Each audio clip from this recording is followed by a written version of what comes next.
establish. LLL, lather love lavishly. I will count my blessings and keep my mind on something going right. You remember earlier I said to you that the way to make things right is to evolve an excuse for it being wrong. To turn it around and see it the way you want it to come to you. You know, you can go back and read 1,000 stories. I've read 5,000 stories of biographies and people. I've read every president, every famous individual, down to the last 1,000 years of history, in order to study how people are when certain things happen, in order to evolve a way for you to be successful. Not just make money, but to be successful. So all of this goes on now. All right, go with me now. Number 5, come on. The net result.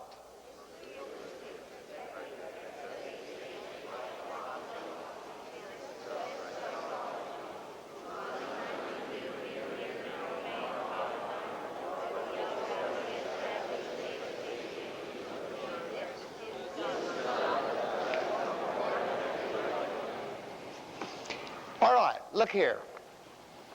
Can you imagine now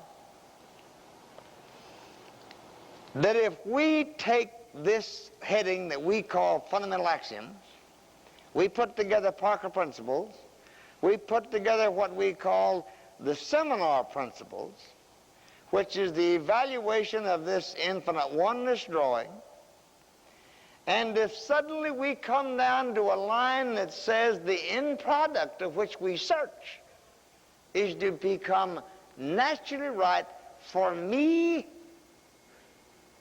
in my world. Now that's all I want to do for each one of you. I want to give you a route to go so that at any given moment you are on track. Because nobody else can do anything more for you than that. Nobody else can do even that much for you, or as well. So that's what this means. Because this attracts that naturally right state. And the moment that we are able to, in consciousness, in spirit and in mind, to place ourselves and to envision, and through the philosophy of the laws, fundamentals, and axioms, are able to thoroughly and wholly, without hypocrisy, put ourselves into a position where we can envision that this event and this thing is a naturally right world for me. Right now, I am still naturally right. To the degree that we can do that, to that degree will that step adjust whatever degree we are out of tune for ourselves and bring us back into in harmony with ourselves. Now that's the big truth I want you to understand. Because I'm telling you something now that's worth $1 million to you. The assumption of that is the way to accomplish that. The mental attitude. Now I'm just going to refer to this, you watch it on down. I will post-exist. That's another word about, it's too hard to explain right now. I'm going to come back to this Saturday afternoon. Be healthier, benefit, be happier, and profit, be more successful from this type study to the degree that I'm not an unlearner, that I'm not unteachable, and that I do not have aberrated psychological blind spots with the following. The first is no help. I want to touch base on 2 or 3 of these and let you know something. Did you ever sit down with a patient, look at the patient straight in the eyes and say, Ms. Smith or Ms. Jones, what seems to be your trouble that chiropractic might be able to help? And you'll see that person drop eyes, look over here, well, I don't know, Doc, I don't know whether I should come over here to you or go see a doctor.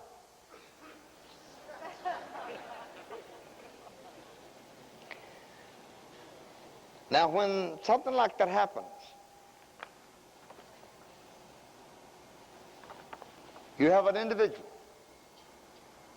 whose survival depends upon acceptance, approval, admiration, depends upon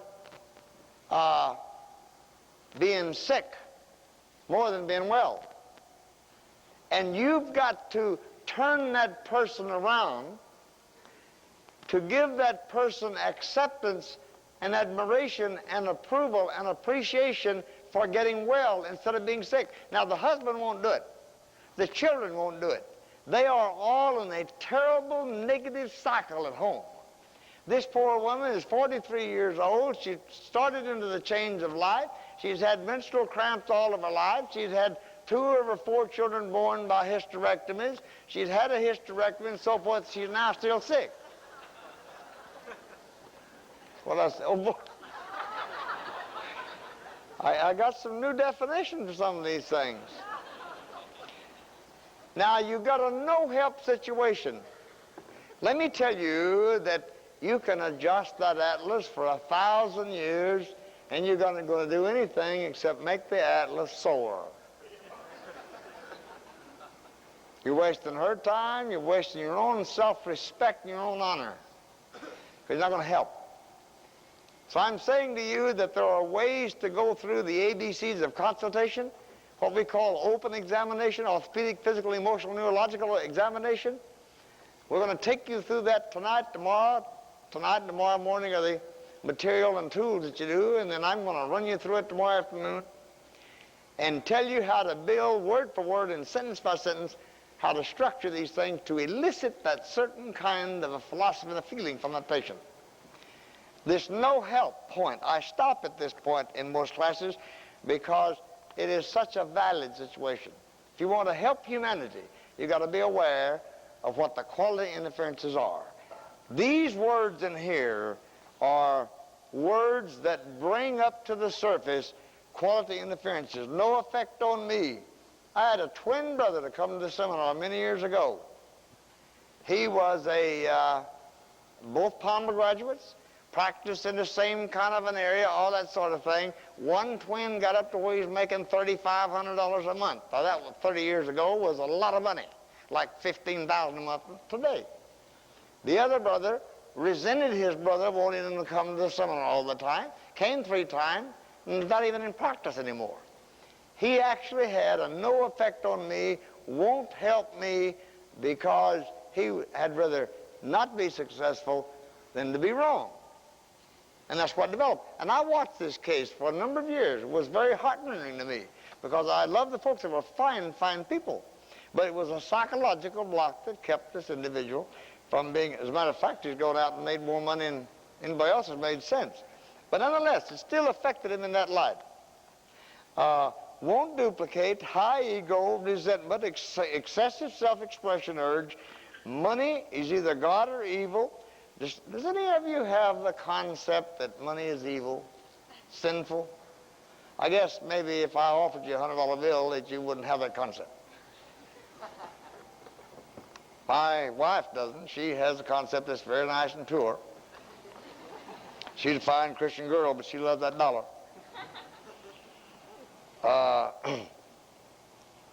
Distortion of logic and wrong intent. Now, I stop a little bit when we come to a word that says wrong intent.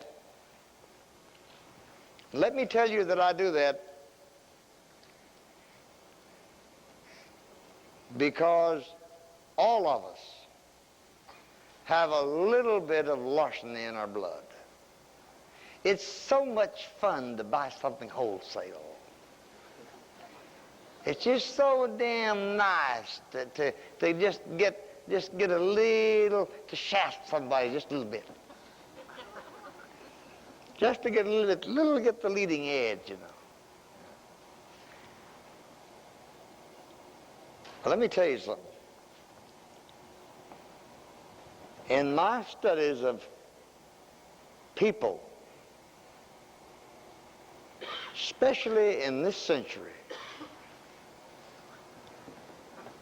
that there were in my world of research lots of instances where a guy, because he would make an extra buck here, and he'd get the best deal there, and he was always out. Man, he'd have a clever mind. He could manipulate the world around anything, just like the things we can do with insurance companies.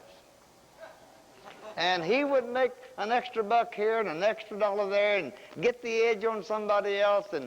And there was an event with H.L. Hunt, for example, that was one of the big turning points in his life. And he went back and corrected that. It cost him $3 million. And at the time, it made him about $300,000, as I recall.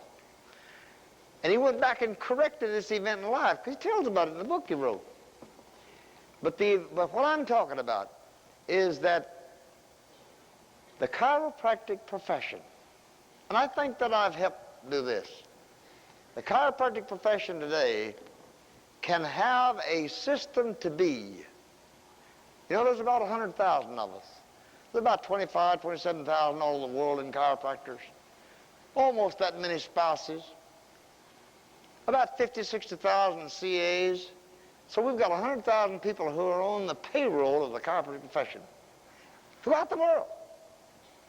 And I'm saying to you, and I would like this synergetic meeting to be right now labeled that if our intent is right, if we've got intellectual honesty, and if we don't get too very far off of what's right and what's truth, what's honest, what's really to the best interest, if we stay this way, and if we can be looked at, if God were looking down at the world and say, well, here's these 100,000 units of mine, and they're a pretty honorable bunch. They're a hell of a lot more honorable than the medical doctors. And if we can keep that edge, we've got something going for us, and nobody can whip that. Because when you've got naturally right intent, going along in the philosophy that we've established this afternoon, then we are bringing to us and inflooding to us so much synergetic, natural writing manifestation for chiropractic that you will be caught up in the bigness of that whole ball of wax, which, because it's going to be successful, you're going to be taken along with it. And when chiropractic in your state or in your part of the state or in your part of the country gets a swarm and a wave of success and a wave of good news and a wave of good publicity, then people will start flooding your office because you're part and parcel of that sort of thing. So that is one of the biggest and best ways to build a chiropractic profession, a practice, is by making sure that wrong intent does not become a part of our thing. I think I can stand before you in this room right now on this day, having been a chiropractor now for 35 years and for 30 years, like in 1 month, which would be up in Orlando, Florida with 7 people. And I can never remember an event that I ever conducted in my relationship with chiropractic that did not have anything but 100% right intent, with the ability that I had to see it at that moment in that time. And if I could label something as the reason that I've got 2,750 of you here now, 256 seminars ago, was because I never misled anybody. Oh, I might have exaggerated and, made things look fantastic to you. It is fantastic. It's a matter of how you look at it. Chiropractic is fantastic. And so I use great, big, and wonderful terms to build things up. But I've never hurt anybody by misleading anything. And if there could be a reason why this situation would obtain at this moment, I think that would be more the basic than any other kind of skill or talent that would be present.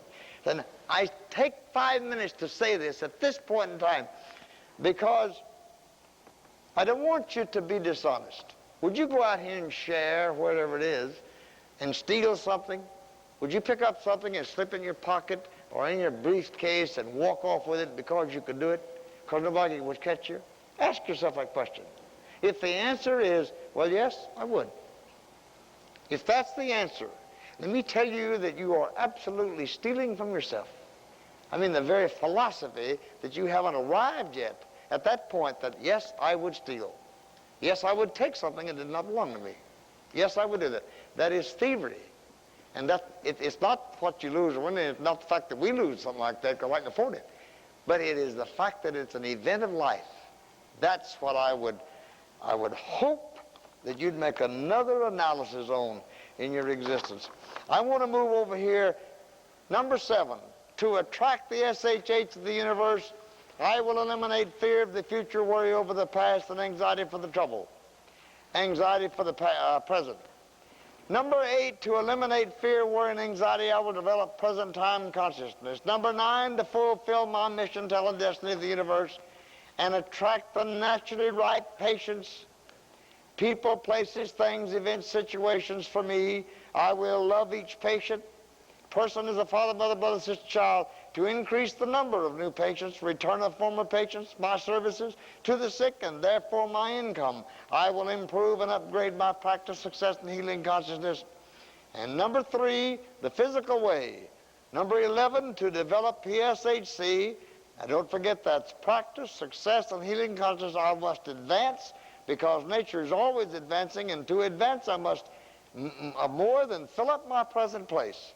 Number 12, to more than fill up my present place, I must do each day all I can do that day, doing each separate thing in as near 100% efficient manner as possible so I can give my innate successful experiences. And number 13, and most powerful, it is certain that I can do whatever I want to do, accomplish the preceding fundamental axioms, because the desire to do it is evidence and proof that I have within me the mission, talent, and destiny which can do it.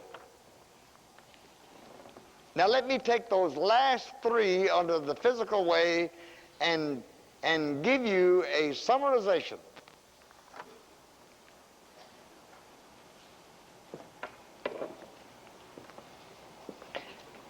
On the spiritual plane, I said to act with love and react with faith. And when you act with love and react with faith and something is always going right, then you have a philosophy that lives with you every thinking minute, every sleeping minute, and that there is inflooding natural rightness coming to you. You are bringing it into you. That means new patients, regular patients, more money, better insurance cases, better whatever it might be. On the mental plane, we said to you, of PSHC, practice, success, and healing consciousness.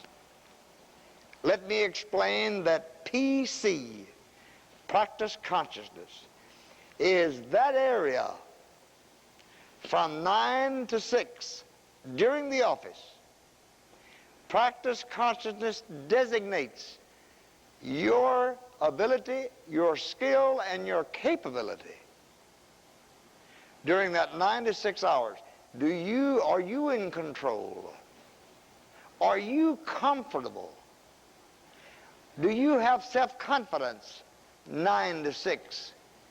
Ordinarily, you know, we have more confidence in ourselves whenever people are in our home or in our car or in our office. We feel more in control.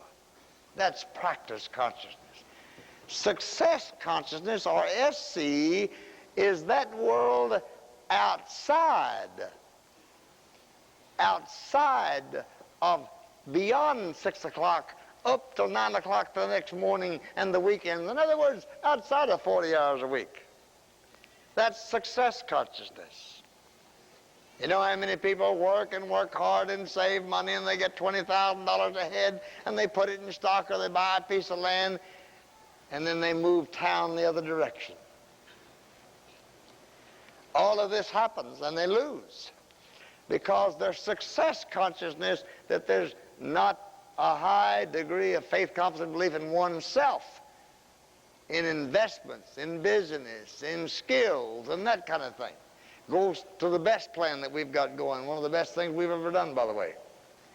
At any rate, that's success consciousness. 8C is healing consciousness, and I've already talked to you about that. On the mental plane, there's PSHC. On the physical plane, we've just covered it. and it is so important. At least 3 or 4 times a year, with my staff, whenever I've got time, I'll go and join the staff meeting, and I'll cover these points. What it says is that to fill up your present place, you must do each day, or each hour, or each minute, all you can do that minute, day or hour. Doing each separate thing in as near 100% efficient manner as possible, in order to give to the innate mind a successful experience. You see, and here is the crux. This is what I'm going to fix and tell you. It's worth $500,000 to you in your lifetime. When you do something, when you get through, make that event as near a happy experience. Do it with pride. When you take a set of x-rays, look at them and say, boy, I wish the Russ Earhart could see those. Boy, he'd be proud of me. If you got a milky x-ray, take it again. Not because you can't get by with it and get your money from the insurance company or the patient, but because you cannot get by with it, because life is going to pay you back. Why? Because you cannot kid your own self-respect. You see, when you do a thing and you do a good job and you got it done with pride, and you get from it a successful experience, you've done it as good as it can be done, as good as it needs to be done. I mean, there are times when things are not that you can't clean dirt. And sometimes I try. But what I'm talking about is if you got a letter to write, you're a CA and you're writing a letter, and you got a letter to write, and you've got 9 grammatical errors, 4 punctuation errors, 3 dashes when they ought to be semicolons, and it looks like hell, and you mail it. And you do that. You're mailing me these things all the time, and I'm ashamed of you. I'm ashamed of chiropractic. You don't see that kind of stuff coming out of my office. Not my office. Not if I've got a chance to look at it. But the result of doing a thing physically good is another thing that adjusts you and puts you back on the naturally right attraction vein of philosophy. So you see, when you do a thing right, and you've got a picture like that, then that takes the educated and gives that image to the innate. Good job done. Innate is satisfied. Innate then goes out and brings another one. You take a patient, process the patient, put the patient on care, give the patient first adjustment. Boy, that pain sure is better. Walks out the door. Now, what do you think that does to your inner mind? That inner mind goes to work and sends out vibrations all over the community and said, bring him in. By God, I'm the best. Because you did it right. And you got a good self-image out of it. But you can't do it half-ass and make it work. Now, you can kid me and say, well, I did the best thing I could, you know. I just did the best I could. Bull crap. Ain't no such thing as I did the best I could. You do the best that can be done. That's the way it does. Not the best that could, the best that can be done. And I've always done that for chiropractic, and whatever I put to it, it's going to be done right. I'm going to work some more hours. All right, now that's the physical plane. Now when you put this together, don't you forget, by the way, the eye cares and the GTOs and the other group. It's on your program. We're going to come right up here as soon as I let you out in 5 minutes. We're going to get a real good, lovey, enthusiastic picture. So don't leave the room. All right, now, let me summarize this whole event. Let me tell you these several words. 1, synergy. Synergy means the synchronization of energy. Synergy is the first part or the first word of the Parker laws, which is on the yellow sheet that's in your packet. It's called synergy. And if you look at those Parker laws, which we will be touching on Saturday, you will find out that there is an amazing miracle that was put together whenever they were written.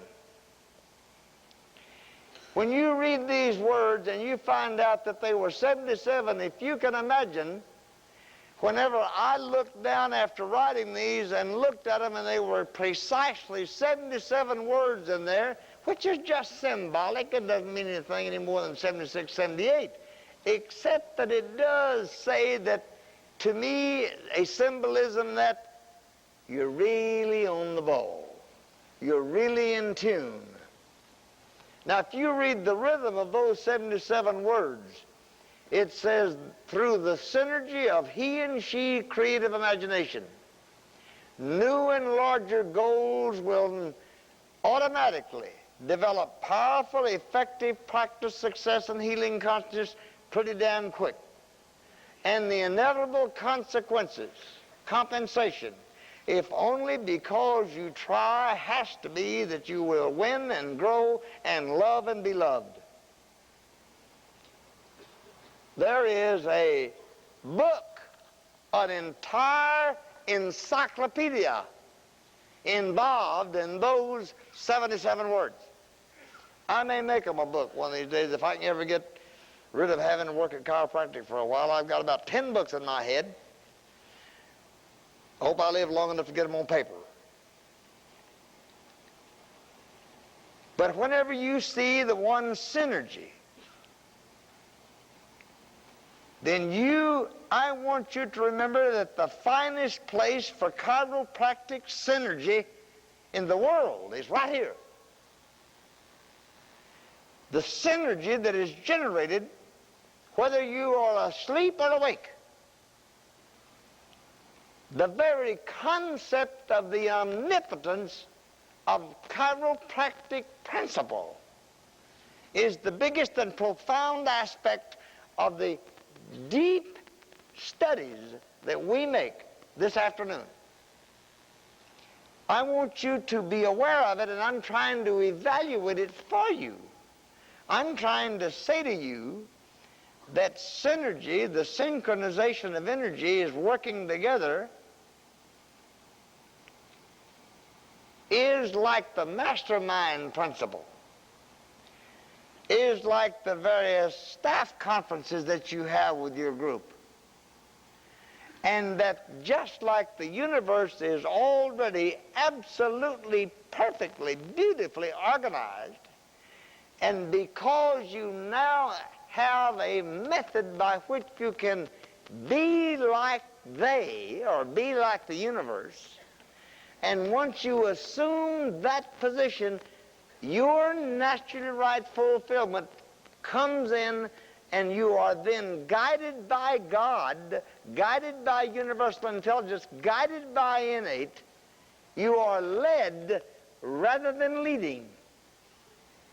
I hope that you can be here long enough that I can say the right words so that you'll understand the difference between being led and lead. Because being led is 1,000 times more powerful for you than leading. Leading is an educated quality. Being led is an innate quality. Educated qualities is your ability. That's what you learned in college. You come to me, and as a postgraduate college, which we've been for 30 years, is to teach you capability, what to do with that ability. And whenever you think about synergy, whenever you think about the singleness of purpose of the one word success, like I started out some 5 hours ago, and we said that success applies to everything, and it's not just money. That the very concept of it, don't forget now the very concept, it is what you're searching for. When there is rhythm and logic and common sense and universal attunement to what you're searching for, then because you see in the universe what sees you, then you naturally and automatically, through this synergy of all of us, pick up and benefit from everybody else's by virtue of the combined